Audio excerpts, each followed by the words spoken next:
जय मसीह की प्रिय विश्वासी भाई बहन, आप सबको प्रभु यीशु के नाम में शालोम। प्रभु का अनुग्रह है, उसकी शांति, उसका प्रेम पूरी भरपूरी के साथ आप और आपके परिवार के साथ सदा होता रहे। प्रभु का धन्यवाद करते हैं एक और इस बहुत ही आनंद से भरे समय के लिए। प्रभु हमें अपनी उपस्थिति में लेकर आया कि हम थोड़ी देर प्रभु के चरणों पर अपना समय बिताएं।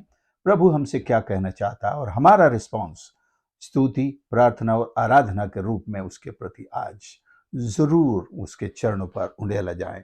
हमारे मनन की श्रृंखला में हैं और हम भजन के अंत तक पहुंचने वाले हैं। भजन आज 148, केवल 2 भजन और बाकी शेष रहते हैं और आज हम भजन 148 पढ़ेंगे। यह की स्तुति करो, यहोवा की स्तुति स्वर्ग में से करो, उसकी स्तुति ऊंचे स्थानों में करो।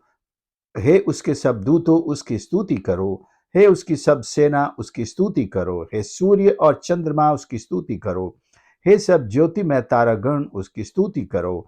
हे सबसे ऊंचे आकाश और हे आकाश के ऊपर वाले जल, तुम दोनों उसकी स्तुति करो। वे यहोवा के नाम की स्तुति करें, क्योंकि उसी ने आज्ञा दी और ये सिरजे गए, और उसने उनको सदा सर्वदा के लिए स्थिर किया है। ऐसी विधि ठहराई है जो टलने की नहीं।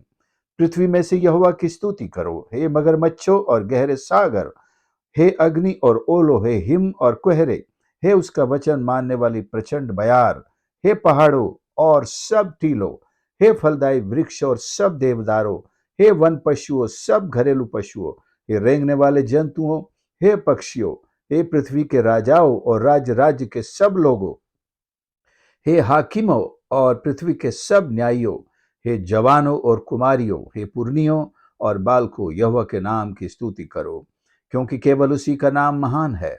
उसका ऐश्वर्य पृथ्वी और आकाश के ऊपर है। उसने अपनी प्रजा के लिए एक सिंह ऊंचा किया है। यह है उसके सब भक्तों के लिए, अर्थात इसराइलियों के लिए और उसके समीप रहने वाली प्रजा के लिए है स्तुति करने का विषय। यह की स्तुति करो, यह की स्तुति करो समस्त पृथ्वी से, स्वर्ग से, स्वर्ग और पृथ्वी के बीच में जो कुछ है, चाहे वो सांस लेने वाले प्राणी हो, जानवर हो, या पेड़ पौधे हों, बीच में चलने वाली हवा हो, या और भी जो इनएनिमेट चीजें हैं, जैसे पहाड़ हैं और क्या क्या इसमें आया है। दूत तो खैर, दूत तो जीवित हैं, उसकी सेना, चंद्रमा और सूर्य, तारागण, आकाश के ऊपर वाले जल, उसकी स्तुति करो, सर्वदा के लिए स्तुति करो। परमेश्वर की स्तुति की विधि ठहराई है। जल के अंदर के जानवर, मगरमच्छ और अग्नि और ओले और हिम और कोहरे, उसका वचन मानने वाली प्रचंड बयार, ये सब आश्चर्य में डालते हैं कि ये हवा, ओले, ये क्या किसी व्यक्ति के रूप में रहते हैं, जो जिनके कान हैं, जो परमेश्वर की आवाज सुनते हैं, जो परमेश्वर के कहने पर चलते हैं। और ध्यान दीजिए इस बात पर कि ये परमेश्वर है। उसकी आवाज तो सारी सृष्टि को सुननी है, चाहे वो जीवित हो या निर्जीव हो, सजीव हो या निर्जीव हो। और आपको याद है, प्रभु यीशु ने भी तूफान को डांटा और तूफान शांत हो गया। क्या तूफान में कोई जीवन होता है? सजीव है क्या वो? अगर सजीव ना भी हो, हम यहां कोई विवाद खड़ा नहीं करेंगे कि तूफान में जीवन होता है, जीव होता है, पहाड़ में जीव होता है, पेड़ों में जीव होता है, ऐसा कोई हम डिबेट खड़ी नहीं करेंगे। लेकिन ईश्वर की वाणी के सामने कोई भी इस संसार की सजीव और निर्जीव दोनों ही शक्तियों को रिस्पॉन्स देना होता है। आप जो शोर सुनते हैं, नदी के किनारे खड़े होकर, महासागर के किनारे खड़े होकर, जो लहरों का आप खेल देखते हैं, आना और फिर लौटना और बड़ा शोर करना, आपकी और मेरी परिभाषा में शायद ये शोर है, लेकिन परमेश्वर जानता है कि वो परमेश्वर की स्तुति कर रही है। ये परमेश्वर की स्तुति की आवाज है। पक्षी जब गाते हैं, हम कहते हैं पक्षी जो है आवाज कर रहे हैं, ये चैंपों कर रहे हैं, लेकिन वे भी अपने सृष्टिकर्ता परमेश्वर की स्तुति कर रहे हैं। पहाड़ भी करते हैं, सूर्य भी करता है, चंद्रमा भी करते हैं, सारे तारे उसकी स्तुति करते हैं। उसकी एक आज्ञा पर वो जो परमेश्वर चाहे वो करते हैं। और समय वो भी आता है जब परमेश्वर के वचन कहने पर ये धरती और आकाश ऐसे टल जाएंगे, जाते रहेंगे या पिघल जाएंगे, तत्व जो आसमान के पिघल जाएंगे। तो ये कहां से परमेश्वर की आवाज नहीं सुनने वाली चीजें? हो सकता है कोई पत्थर आपकी आवाज नहीं सुन सके, कोई पेड़ आपकी आवाज नहीं सुने, लेकिन उनमें परमेश्वर की आवाज सुनने और उसका आज्ञा का पालन करने की वो क्षमता पूरी पूरी है। दूसरी तरफ एक कंट्रास्ट कि मनुष्य क्या परमेश्वर की वाणी को सुनता है, क्या उसकी आज्ञा पालन करता है? मनुष्य है जो सबसे ज्यादा परमेश्वर को दुखी करता है, आज्ञाओं को ना मानकर, परमेश्वर की स्तुति ना करके, परमेश्वर से दूर भागकर। आंख की अभिलाषाएं उसे भगा कर ले जाती हैं, शरीर की अभिलाषाएं जो सुबह से शाम तक न जाने कहां कहां भगाए फिरती हैं। लेकिन एक और चीज आप इन सारे भजनों से ध्यान करें, जैसे जैसे हम इस भजन संग्रह के अंत की तरफ चढ़ने लगते हैं, हम पाते हैं कि मोस्टली ये भजन परमेश्वर की स्तुति के करने हमें सिखा रहे हैं, परमेश्वर की स्तुति में हमको लेकर चल रहे हैं। तो क्लाइमेक्स क्या है आराधना का, हमारे जीवन का, हमारी भक्ति का? चलो इन सब को भूल जाए, हमारी उम्र का क्लाइमेक्स कहां खत्म होना चाहिए? दुनिया की सारी चीजें पाने में। बुढ़ापे में भी कई लोग दौड़ रहे हैं इस संसार के पीछे, संसार को पाने में दौड़ रहे हैं। बहुत सारी उनकी अभिलाषाएं अधूरी पड़ी हैं, अभी भी ईश्वर की तरफ ध्यान नहीं गया है, अभी भी वो संसार का पीछा कर रहे हैं।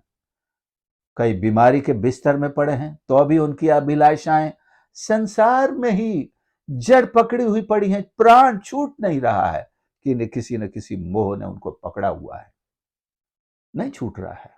लेकिन भजन संहिता की यह किताब हमें सिखा रही है कि एक भक्त का जीवन का क्लाइमैक्स परमेश्वर की भक्ति है, और भक्ति में प्रार्थनाएं पीछे छूट जाती हैं। यहां प्रार्थना का मतलब है हम अपने रोजमर्रा की चीजों के लिए मांग कर रहे हैं, जैसे प्रभु मुझे ये और दे दे, मेरे बच्चे को ऐसा कर दे, उसको ऐसा। लेकिन यहां जब आप आते हैं भजन 148 में, भजनकार अपनी कोई जरूरत पेश नहीं करता है, वो केवल स्तुति करता है, प्रशंसा करता है, तारीफ करता है और दूसरों से कहता है। वो सूर्य से कहता है, चंद्रमा से कहता है, आकाश से कहता है, उससे ऊपर स्वर्ग से भी कहता है परमेश्वर की स्तुति करो, परमेश्वर की स्तुति करो। तो सबसे बड़ी भक्ति का जो एक अवस्था है, या मेडिटेशन की एक जो सबसे ऊंची अपर लेवल की जो अवस्था है, या कहें एक भक्त की भी, जो एक भक्त होगा उसका लेवल जो है या तो बिल्कुल नीचे होगा। क्या करेगा वो? अपनी बस इसीलिए आता है प्रभु ये कर दे, मुझे ये दे दे, मुझे ये चंगाई दे दे, उसके लिए ये कर दे। बस ये एक बहुत सबसे छोटा लेवल है। सबसे ऊंचा लेवल जो है भक्ति का, स्तुति का, आराधना का, या कहिए प्रार्थना का, वो ये है जो ये भजन हमको सिखा रहे हैं। इसके आगे भी यही है, भजन 149 और 50 में भी हम यही सीखेंगे। परमेश्वर की स्तुति करो, यहोवा की स्तुति करो। ये हालेलुया शब्द एक्चुअली यहाँ पर इब्रानी भाषा में पहला ही जो पद में है, यह की स्तुति करो मतलब हालेलुया। इब्रानी भाषा में हालेलुया लिखा है और हिंदी में उसका अनुवाद करके बताया गया है। अगर आप एक शब्द में उसको कहना चाहें, आराधना करने बैठना चाहें, तो आप इसको हालेलुया हालेलुया हालेलुया आराधना कर सकते हैं। आप हिंदी में कर सकते हैं, प्रभु आपकी स्तुति हो, परमेश्वर आपकी स्तुति है, यहोवा की स्तुति हो, यहोवा की स्तुति हो। और फिर अब हम किस किस को बोलने के लिए जाएंगे भाई? हम खुद तो करें, हम खुद तो उसकी स्तुति करें तो हम क्या कहेंगे? एक शब्द काफी है उसकी स्तुति के लिए, यहोवा तेरी स्तुति है। ये शब्द हमारे आत्मा से निकलना चाहिए, हमारे दिल की गहराइयों से निकलना चाहिए, एक सांस के रूप में निकलना चाहिए। जैसे हम सांस छोड़ रहे हैं और जैसे हम सांस ले रहे हैं, हालेलुया के रूप में ये सांस के रूप में हमारे दिल में उतर रहा है।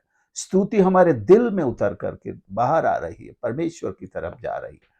तो मैं कहना चाहता हूं, जो बच्चे भी अगर इसको सुनते हैं, वैसे बच्चे मैं एनालिसिस में देखता हूं बच्चे कम सुनते हैं, जवान लोग सबसे ज्यादा सुनते हैं इसको, और उससे ऊपर वाले उम्र के लोग ज्यादा सुनते हैं। मैं आपसे कहना चाहता हूं, अपनी आवश्यकताओं से ऊपर उठकर हम परमेश्वर का भक्त होने का एक नमूना परमेश्वर के सामने पेश करें कि हम परमेश्वर की स्तुति को सबसे ज्यादा महत्व दें। अब इन सारे भजनों को हम पढ़ते आ रहे हैं, तो मैं आज इस निचोड़ पर पहुंचकर कह सकता हूं कि स्तुति से बड़ा इन भजनों में दूसरा कोई विषय नहीं है। परमेश्वर की स्तुति से बड़ा भजन जितने भी चाहे दाऊद ने लिखे हों, उसके पुत्र सुलेमान ने लिखे हैं, और कुछ एक आध दो मूसा ने लिखे हैं, और कुछ और भी लेखकों के हैं, कोरा वंशियों के और हेमान का और किसके, लेकिन सबका आप विश्लेषण करेंगे तो 90% से और ऊपर आप पाएंगे कि इन्होंने परमेश्वर की स्तुति के भजन लिखे हैं। हमारी आराधना में सबसे ज्यादा परमेश्वर की स्तुति, ये स्तुति हमें उसके निकट लाती है, और इतना ही नहीं, परमेश्वर को भी हमारे निकट लाती है। जब हम स्तुति का सिंहासन बनाते हैं, वचन के अनुसार लिखा है, परमेश्वर वहां के विराजमान हो जाता है। तो हमारे घरों के माहौल से लेकर हमारे व्यक्तिगत हृदय के अंदर एक माहौल की जरूरत है, स्तुति के माहौल की जरूरत है। ऐसे नहीं कि हमने उसका नाम तो ग्रहण कर लिया है, परमेश्वर तो हमारे अंदर रहता ही है, लेकिन क्या वो स्तुति में रहता है? ये तो मेरी जिम्मेदारी है कि मैं अपने हृदय को उसकी स्तुति से भरूं, अपने होठों से उसकी स्तुति करूं, मेरे घर में निरंतर उसकी स्तुति होती रहे। मंदिर में तो मैं शायद हफ्ते में एक दिन जा पाता हूं, लेकिन हमारे घरों में जहां हम रहते हैं, ये भी तो स्तुति का मंदिर बन सकता है, बनना चाहिए। परमेश्वर यही, जब पहाड़ों से स्तुति करवाई जा रही है, जब लहरों से स्तुति करवाई जा रही है, जब पेड़ों से स्तुति करवाई जा रही है, जंगल के जंगली दरिंदे जानवरों को स्तुति के लिए आह्वान किया जा रहा है, और जब जल के मगरमच्छों से ये पानी के जितने भी उनसे भी परमेश्वर की स्तुति का आह्वान किया जा रहा है, मनुष्य कहां है? केवल आह्वान करता है? नहीं, मनुष्य सबसे आगे स्तुति में लीडर है। The man should be the leader in praise and worship in entire nature. You see, चाहे हम पहाड़ों से कहें, चाहे आकाश और उसकी भरपूरी से कहें, हम स्वर्गदूतों से कहें, लेकिन हम भी उन सब से बढ़कर उनके आगे स्तुति करने वाले दिखने चाहिए, और एक लीडरशिप में दिखने चाहिए कि हाँ, जैसे मनुष्य लोग कहें, जैसे मनुष्य स्तुति करता है, आओ हम भी ऐसे स्तुति करें। लेकिन ये एग्जाम्पल नहीं दिया जाता है, कुछ गिने चुने प्रभु के दासों के लिए कहा जाता है। लेकिन क्या आपके लिए कहा जा सकता है कि जैसे वो स्तुति करता है, जैसे वो बहन स्तुति करती है, मुझे भी ऐसे परमेश्वर की स्तुति करनी है? मैं स्तुति की बात कर रहा हूं, प्रार्थना की बात नहीं कर रहा हूं, आपकी अन्य भाषा बोलने की बात नहीं करता हूं, चमत्कार के काम करने की बात नहीं कर रहा हूं, आपके प्रचार की बात नहीं कर रहा हूं कि लोग कहें कि मैं इसके समान प्रचार करना चाहता हूं। आपकी स्तुति का नमूना, मेरी स्तुति का नमूना दुनिया फॉलो करे और परमेश्वर के नजदीकी में पहुंच सके। तो आइए आज इस भजनकार के साथ हम ये प्रण लें, ये कसम खाएं, ये एक निश्चय करें कि परमेश्वर की स्तुति मेरे मुख से निरंतर होती रहेगी। मुख का मतलब है मैं बोलूंगा, मैं स्तुति के गीत गाऊंगा, मैं स्तुति के भजन गाऊंगा, मैं स्तुति से भरी हुई प्रार्थना करूंगा, मैं अपने कामों से परमेश्वर की प्रशंसा करूंगा, मैं अपने चाल चलन से, अपने चरित्र से परमेश्वर की स्तुति करूंगा, और मैं परमेश्वर के गीत गा गा गा करके परमेश्वर के, एक पाकिस्तानी भाई का गीत है, जिस गीत विच तू ना हो ओ गीत मैं कदी गावा ना। हे प्रभु, जिस गीत में तू नहीं है वो गीत तो मैं कभी गाऊं ना। हाँ, हम वो गीत गाएं, हम वो कहानी सुने जिसमें प्रभु है, हम उस जगह जाएं जहां प्रभु की महिमा हम होती है, करते हैं, और हम ऐसे कार्य भी करें, ऐसी गवाही दें जिससे प्रभु की महिमा होती है, प्रभु की स्तुति होती है। तो आइए इस गीतकार के साथ, चूंकि उसका नाम नहीं है, ऐसा समझ लीजिए ये आपका और मेरा गीत है, भजन है, ये हमने लिखा है और प्रभु को हम अर्पित कर रहे हैं, और हम सारी सृष्टि से आह्वान कर रहे हैं कि तुम भी मेरे साथ परमेश्वर यहोवा की स्तुति करो, हालेलुया कहो, हालेलुया कहो। परमेश्वर निश्चय हमारी इस भक्ति को आदर देंगे और अपनी उपस्थिति के द्वारा हमारे साथ है का हमें वो आनंद प्रदान करेंगे। आइए हम प्रार्थना करें। प्यारे प्रभु, हमारे परमेश्वर, हम धन्यवाद करते हैं आपके इस पवित्र वचन के लिए, जो हमें प्रतिदिन आपकी स्तुति की तरफ खींचता है।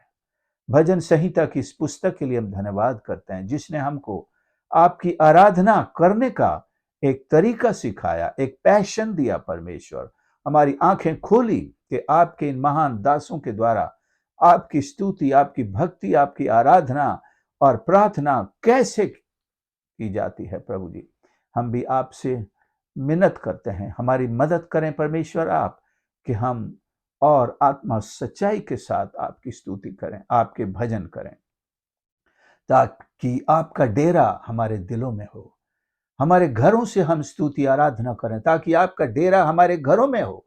शैतान और दुष्टता की सारी शक्तियों को हमारे घरों से, आसपास से यीशु के नाम से दूर कर दे। परमेश्वर, तू अपना डेरा लगा, हम आपकी स्तुति का सिंहासन अपने घरों में, अपनी कलीसिया में, अपने हृदयों में, अपने परिवार और समाज में स्थापित करते हैं। हमारी सहायता कर परमेश्वर, और मेरे हर एक सुनने वाले भाई बहन को, उनके परिवारजनों को ऐसी ही आशीष प्रदान करके आज से परमेश्वर उनके घरों में आपकी स्तुति का ही बोलबाला हो, आपकी स्तुति की आवाजें सुनाई दे। चलते फिरते परमेश्वर उनके मुंह से हालेलुया, प्रभु की स्तुति हो, हालेलुया, ऐसी खुदावंद भक्ति सुनाई देने पाए। उनके संपूर्ण जीवन से आपकी महिमा होने पाए। हमारी सहायता और मदद कर। हर एक को आपके हाथ सौंपता हूं, उनकी जो भी आवश्यकताएं हैं तो अपने भंडार से आज प्रभु यीशु के नाम से पूरी कर, और उन सब को अपने सेवा में और अधिक इस्तेमाल कर, और खुदाबंद हर एक के साथ आपकी उपस्थिति बनी रहे। धन्यवाद करते हैं हमारी इस प्रार्थना को सुनने के लिए, क्योंकि ये प्रार्थना हम अपने उद्धारकर्ता परमेश्वर, जो स्तुति में सदा विराजमान रहता है, उसके पुत्र, स्तुति करने वाले प्रभु यीशु के नाम से मांगते हैं, आमीन। God bless you. आपने इस संदेश को सुना, आपका बहुत धन्यवाद। और मेरा विश्वास है आप दूसरों के साथ अवश्य शेयर करते चले आ रहे हैं, तो ज़रूर प्रतिदिन शेयर करें। और यदि आप नए हैं और आपने सब्सक्राइब नहीं किया तो प्लीज़ इस चैनल को ज़रूर सब्सक्राइब भी कर लें, और इस सेवकाई के लिए प्रार्थना ज़रूर करें। God bless you.